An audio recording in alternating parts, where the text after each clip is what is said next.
I just wanted to do an update on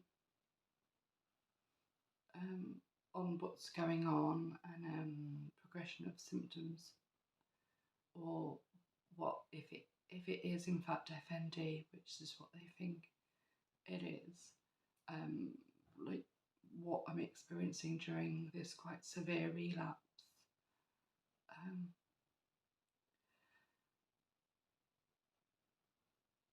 so I spoke on the last video, the one where I didn't show my face, and about sorry, I'm usually a bit more articulate. So I spoke about symptoms then,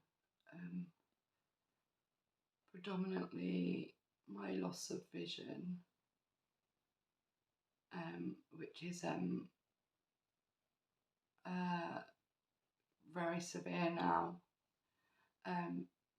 We haven't had it tested in a couple of days, but last test was 20/160, which is not far off legal blindness. So it's been quite an adjustment. So I have had previous episodes, periods of visual issues, including one similar to this, with when my vision reduces quite dramatically over a short period,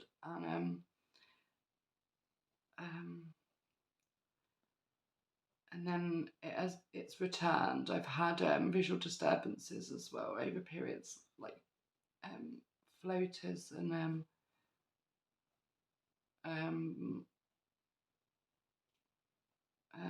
like flashing lights is something else, and almost like blind spots almost in my peripheral vision, but they tend to be quite short lasting.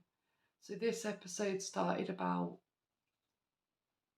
3 weeks ago, and progressed to having quite poor vision, and then kind of had a massive progression over like a few day period to where I am now. It's difficult. I think anybody who loses sight quickly would find it difficult, because although I know where things are in my home is not set up for someone with such severe visual impairment. So it's obviously affecting my depth perception as well. So I'm walking into things, tripping over everything.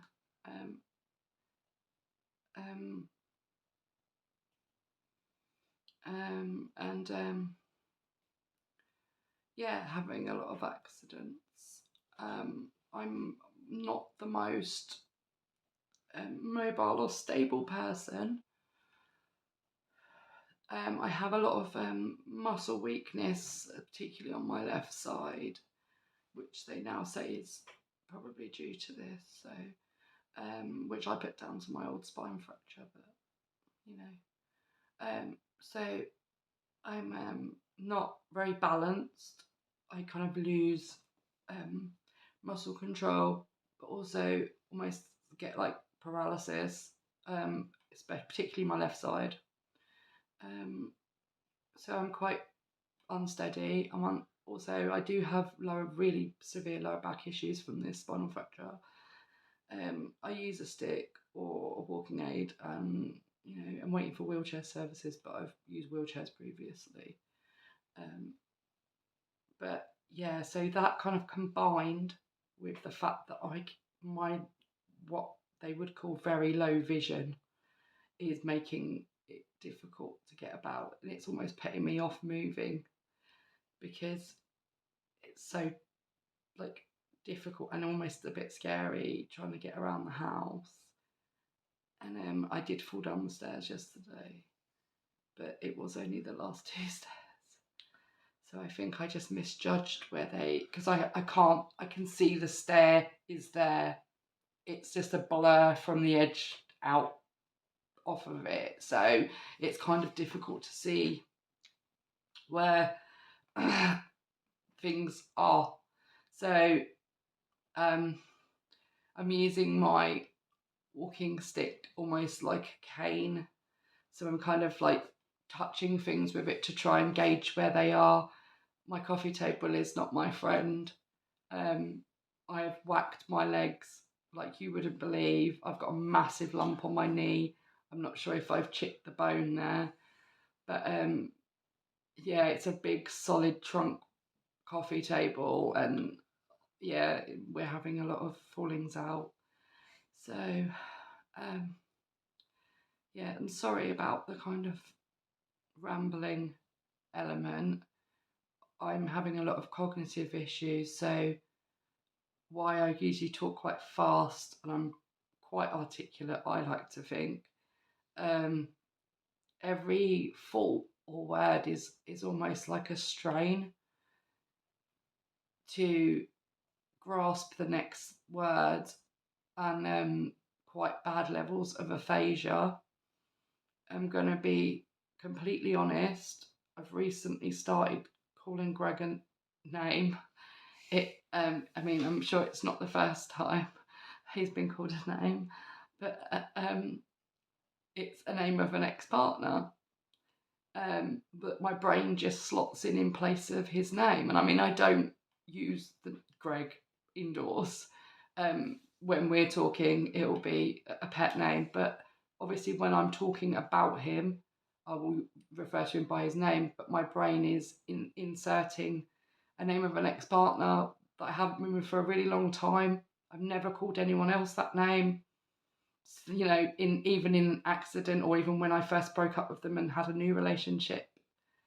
I sat Greg down yesterday and explained that it wasn't that I'm thinking of this person. I don't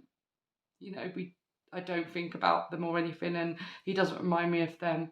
It's my brain, and I think what it's doing is, as I go to say, it's like insert male name, and that was a name I said for a really extended period of my life, and my brain is inserting that name. So what I'm trying to do now is catch it before it starts coming out my mouth and convert it into the name that it's supposed to be. It sounds quite bizarre, but that's kind of what I'm doing. Greg's pretty cool about it. He says he's been called worse.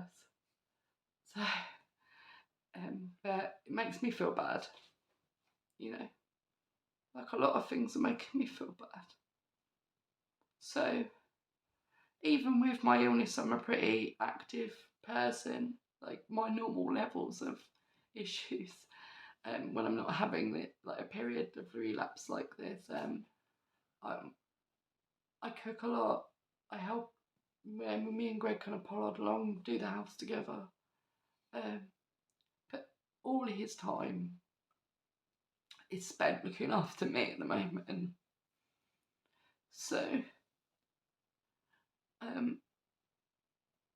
because of that, it's hard to also maintain the house, and I cannot help.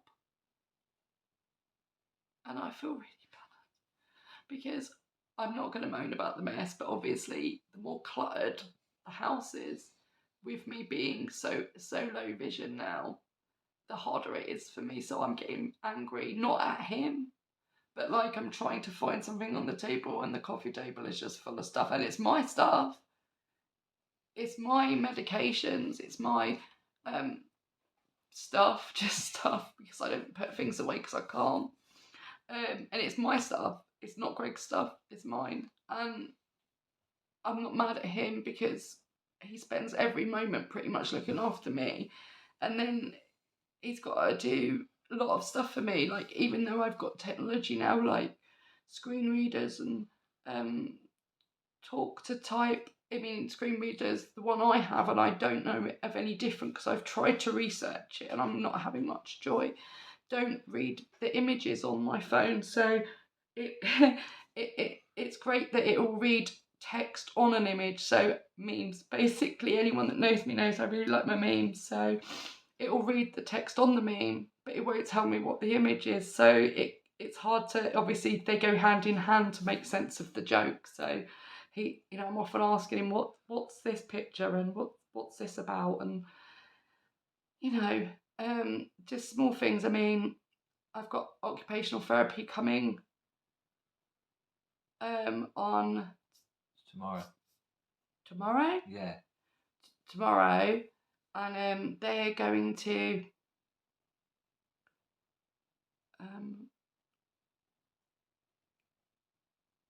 sorry. Would you like me to help you, darling? No. Okay. No. Sorry. I'm sorry. Okay.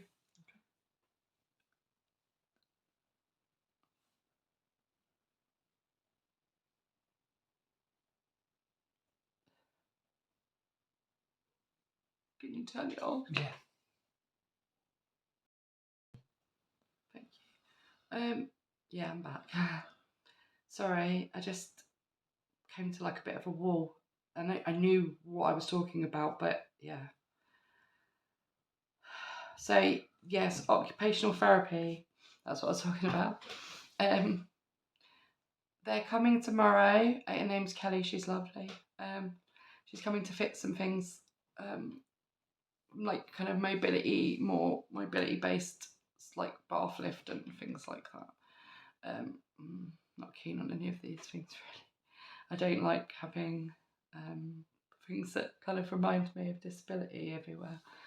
So yeah, so she's coming tomorrow. She's amazing.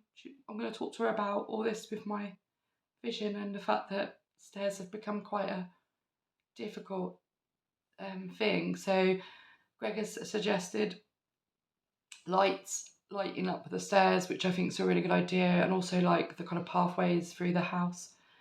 The issue is my balance and mobility are quite bad as well. So with the visual impairment combined with them, and then we've got the issue of the fact that I blacked out yesterday completely, quite suddenly. Just everything just started almost like, when a TV screen's going and it kind of goes womp womp womp, like into nothing. That's kind of what happened in the kitchen. So obviously they are willing to look to fund a stair lift, but I know that if you're having seizures or blackouts or very bad dizzy spells, they don't like to install them because that in itself could be quite dangerous, I think, being on that and blacking out or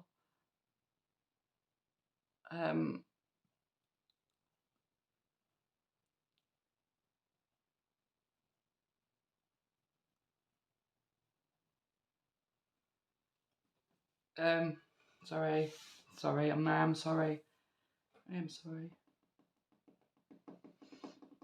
Where could you just prompt me? Yeah. I think that would help. So we're talking about mobility and stair lifts. Yeah. So yeah, we might look at trying to get us moved into a bungalow. Yeah. So yes, that's it. Thank you. It's okay to do that. Just like of course. I'll talk for myself, but I just So yeah, so that was always potentially on the cards anyway, but I was quite adamant I wanted to stay here. I like this house. I love my neighbours. I like living in this area. I do need all the support I can get, and I love my online friends, but you're all over the country, the world, and locally I don't have that many people. And to move away from the few people I actually see in person, I don't think would be great for my mental health, but at the same token, I don't know what would be entailed to make this house livable for me currently. There is the hope that my vision will just return, because it has, but I've never had an episode as bad as this, or this level lasting this long. I don't think it's got worse. I think it's stayed the same the last few days. But I mean, you don't know my house, but I've got a very, very, very, very big kitchen. And there's a chimney breast that way and an alcove either side. At the side, I'm semi-detached. At the side of my house is nothing but green space that's publicly owned. It's just a bit of grass, like massive. There is the hope, I mean, potential that it would actually be cheaper to extend my downstairs with a door where the alcove is nearest the front garden, and then the downstairs bedroom and wet room off of it. But I don't know how that would work. They own the land, I know that, because I was renting it when I first moved in here, but it was such a big space that I found it hard to maintain with my back issues, so I gave it back. So they own it. Whether or not they would do that, I don't know. I think they'll just try and push me to move into a more suitable property, but we'll see. So a bungalow is a potential, not solution, but yeah, progress in making my world less small. And that's the wording I've been using quite a lot, because that's how I feel. Like my world is just getting smaller and smaller, because a lot of what I enjoy typically involves your eyes, like most things. Cooking, art, crafts, creative writing. I mean, I can do my speak to type, and Greg can proofread because it does make mistakes. It's not always accurate. But what I could probably do is speak to type and then use my screen reader to read it back to me. Yeah. So therefore, but then I can't see to get back to the bit with the mistake, if that makes sense. So yeah, that don't know if that would work either. It would point out the mistakes, so it wouldn't help you fix them. No. It's challenging.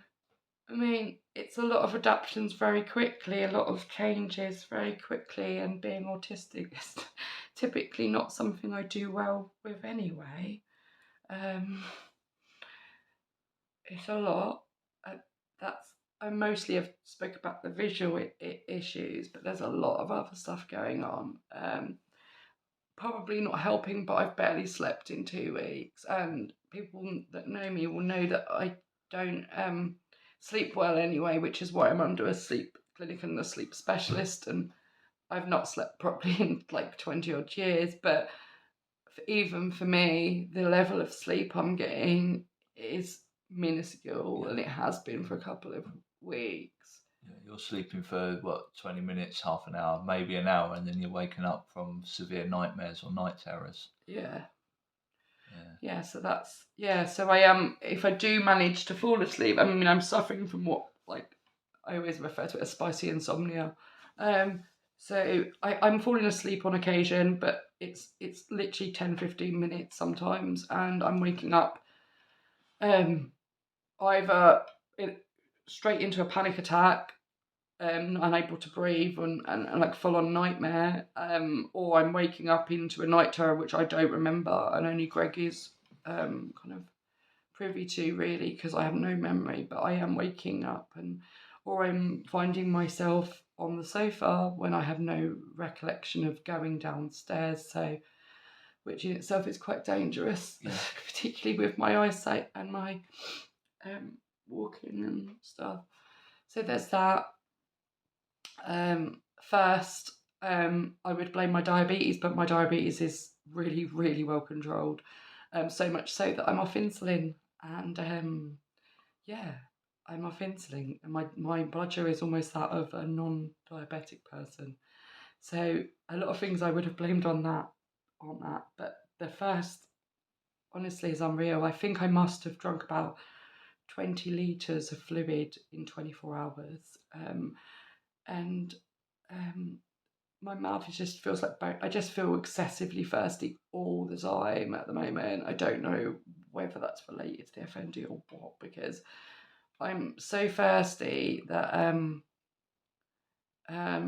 that I'm just I finish a pint of water, and it's the moment that has gone, I feel like I've been not drunk anything for 24 hours in scorching heat, and it's actually really quite unpleasant because obviously, if you're drinking that kind of amounts of fluids,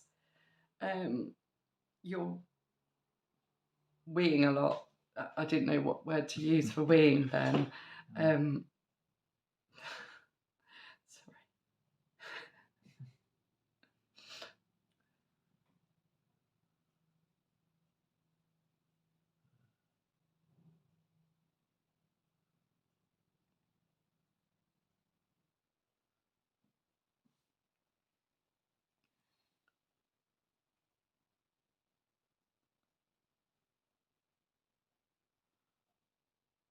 Should we pause it a minute? No, I'm okay. 1 minute. Okay. What was I just saying? You were saying about your excessive thirst and then Yeah, needing yeah. to pee lots. Yeah, so with drinking 20 litres of water in 24 hour fluids, it means a lot of peeing, which is just completely clear because I'm just flushing my system. But I've never drunk so much in my life. Maybe back in the day when I used to take ecstasy. Yeah. Probably then. But yeah, that was a long time ago. And I'm so thirsty. Like even now, my mouth is dry, so dry, and I'm just unbelievably thirsty. And I'm peeing absolutely like every 15 minutes or so at the moment, and also very nauseous, which I think is the amount of liquids I'm drinking. My stomach's quite distended. I'm not sure if that's gastroparesis or just the fact that I'm just bloated full of water. Yeah.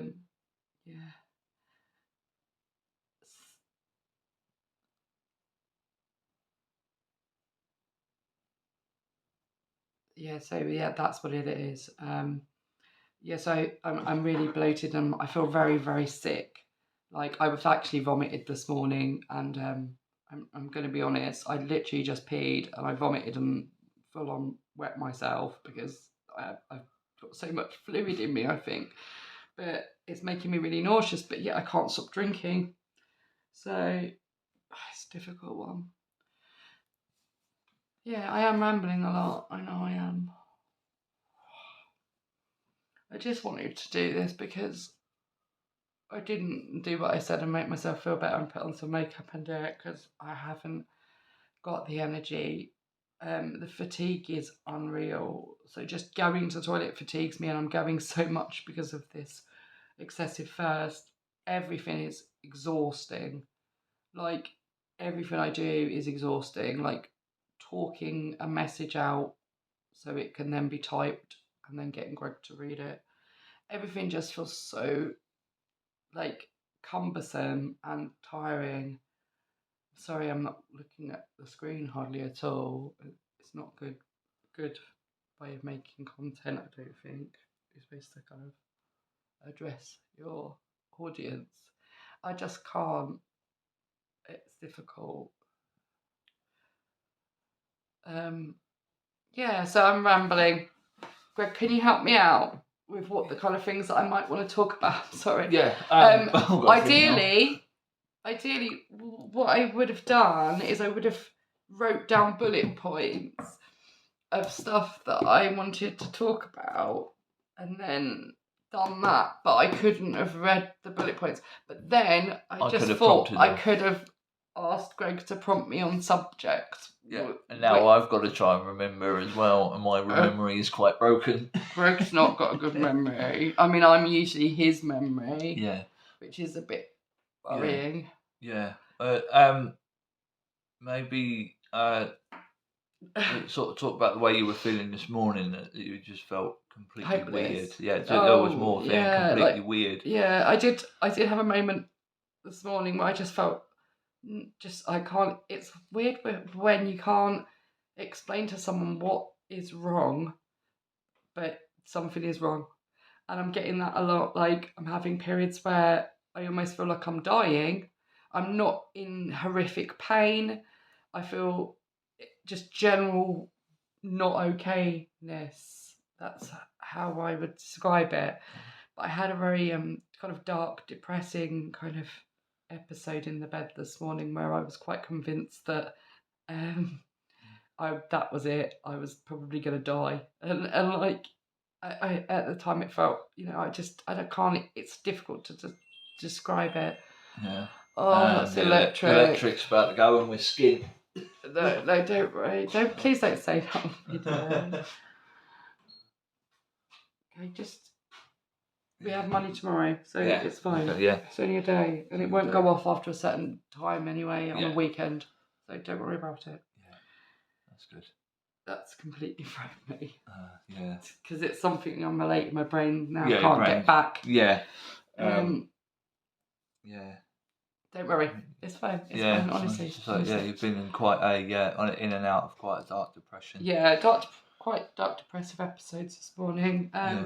Talking a lot about what would happen if I died and stuff like that. I mean, I'm sure I'm not going to, and I'm sure it is FND and stuff. So I've got, just to run down what's coming up, I've got this must be terrible for people to watch when they watch it. I can't do it again now. Yeah. It's so long and like rambly just to get a bit of information to people. Yeah. It's just...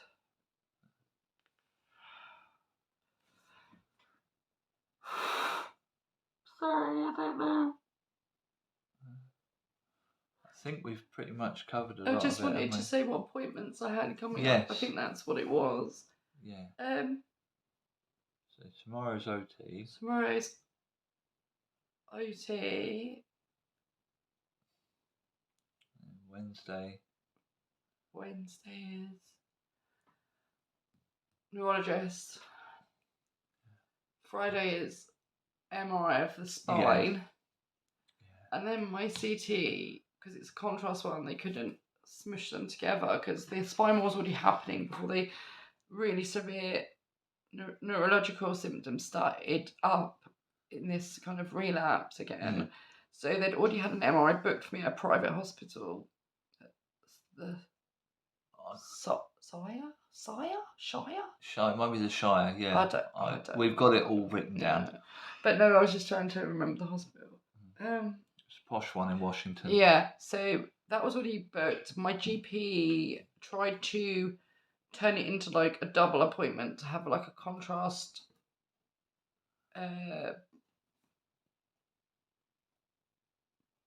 brain. Yeah. When they put the dye in at the same time, but they were fully booked that day and they just couldn't. Yeah. So I have a brain MRI, a contrast brain MRI. That's at Freeman? No, it's not. It's Durham. Is it Durham? Oh yeah, Durham, yeah. And that's not until the 23rd of September, which feels like a very long time. Yeah. I have seen an ophthalmologist, but not for a year. But that was during the last kind of vision loss episode. But it was a diabetic kind of specialist. I don't know if I'm going to see another ophthalmologist. It almost feels like that it's kind of been a bit like, oh well, we think it's this, and you may go blind or you've lost your sight, and that's it. Yeah. At the moment, and doesn't feel particularly nice. No. I just feel kind of in that part particularly just feels like I've been just left out to sea. Like, how do you be a blind person or a very visually impaired person? I don't know how to be that. Does that make sense? That's not the right way of describing it. It makes sense, babe. I don't know how to be that because everything is different. And I can see Greg's face, but I can't see his eye colour. I can't see details on people's faces. I worry that if it stays like this, even if it stays at this level, that I'll never clearly see his face again. Oh my...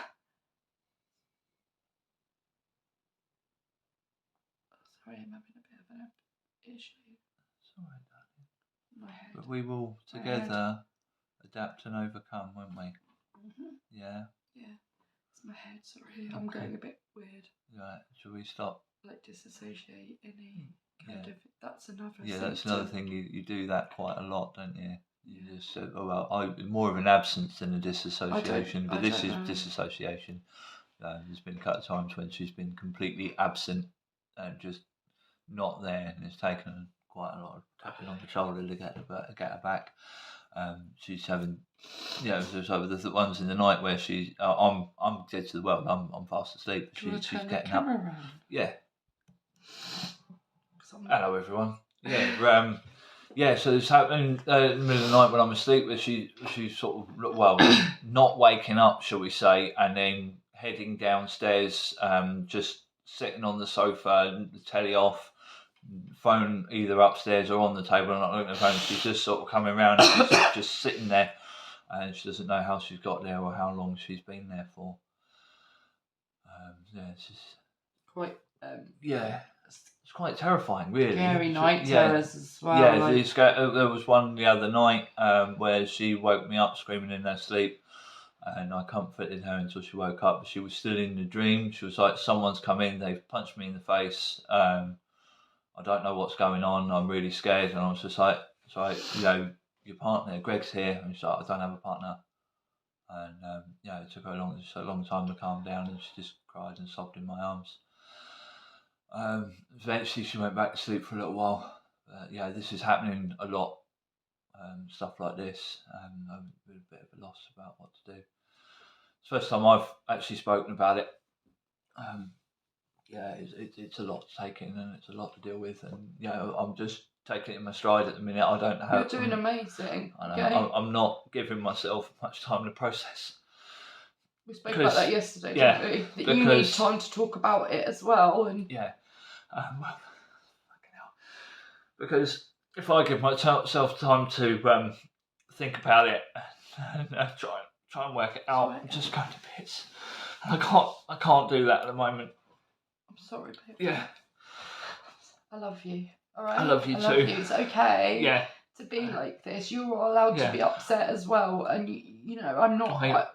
You're not making me feel guilty. I know. But I feel at the moment I haven't got time to be able to allow my emotions to come to the surface, because I need to be on the ball and here for my baby, for Mary. Yeah, so I just got to keep pulling myself together and getting on with this, and there'll be a time to process later on down the line. But right now, I need to stay strong and look after my baby girl. Yeah. I love you. I love you. They'll be being sick now. Sorry. Yeah, probably. Yeah, we're getting too soppy now. We won't do that. Yeah. But on that, I'm going to say this. I wanted to say this on your behalf. Yeah. Greg's doing an absolutely awesome job. Like, honestly, amazing. You are my angel. But to Greg's friends, be gentle with him. Please support him. Check in on Greg. Check how he's doing. Because although I'm getting a lot of support, this is also happening to Greg. This is a big thing, and to watch someone you love become incredibly unwell and lose their sight and not always know who you are even is heartbreaking, I'm sure. And he's doing awesome, but guys, just check in on him too. Give him a call. Ask how he is. Don't. And not in a horrible way. Are you turning it around? Yeah, a little bit. But don't just say, "Hi, how's Mary doing?" Please say, "Greg, how are you doing?" Some of you are doing that. Yeah, no, we're not. I'm not. I don't know, so I don't. Yeah, so a few of you are. I'm not at that level of. I check your messages. But so I'm just saying I didn't know. So I'm just saying make sure when you're asking after us that Greg's in your thoughts as well. And so thanks guys, and you've all been pretty amazing. I've had people that make content start making it with audio descriptions of what is happening in the pictures or videos, and people that are just voicing me so I don't have to use a screen reader, people that are, just amazing. Yeah. A friend of ours who has also partial sight has been really super supportive, and it almost feels like a club that you don't both want to be in, but you are. So you kind of have that camaraderie of feeling that connection, because I've never been in that club before, and it wasn't one I wanted membership to. So, and then I even feel guilty for the stupid things you say as a teenager when people go, oh, what would you have rather be, blind or deaf? And I always said blind, because I always said I couldn't cope without music. I just couldn't live without music.